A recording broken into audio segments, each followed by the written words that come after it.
Hey, good morning. Stuck in traffic with Wolf Gorla, couple minutes of IT security.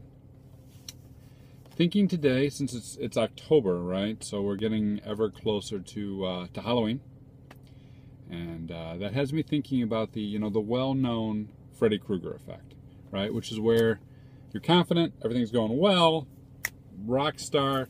You go to sleep, and then the monsters come, and that confidence doesn't hold up, and you end up being shredded, right? Freddy Krueger effect, popularized by a well-known social scientist in the 1980s called Wes Craven. I'm pretty sure that's how it goes. I'm driving and I can't really wiki this sort of stuff, but I'm pretty confident in my knowledge. Of course, it's the 1980s, or maybe the 1990s. Maybe not Freddy. Dunning-Kruger effect. Dunning-Kruger effect is what I'm thinking about, where people have a cognitive bias to assume that they know more than they do, right? Why is this important in security? Well, we're talking about security being defined as prevention being greater than your detection and response. It's vital that we have clear visibility into our actual response capabilities, right? And these response capabilities are not theoretical, but they're tested, they're well known, they're practiced. So let's assume three different scenarios, three different things are covered by the critical security controls. One, network segmentation. Two, shunting.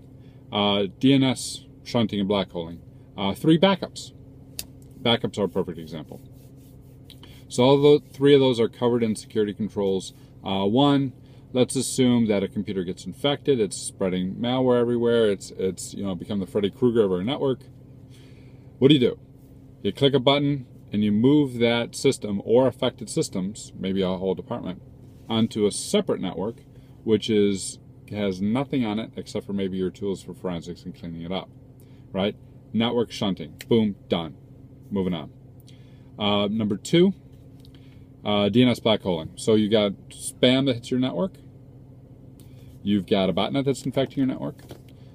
Several ways you can take care of that. Well, one way is, on the DNS side, you change that DNS entry in your DNS to point to an IP address that you own, where you can do forensics information or black hole it. So then when people click the links, or when the botnet goes to call out, it goes to your box, not the enemy's box, and you're in control of the situation. Three, backups, right? So you need to restore affected system because it got put on a sensitive network. So you've looked at it, or got had a botnet pulling out, and you've caught that with the DNS.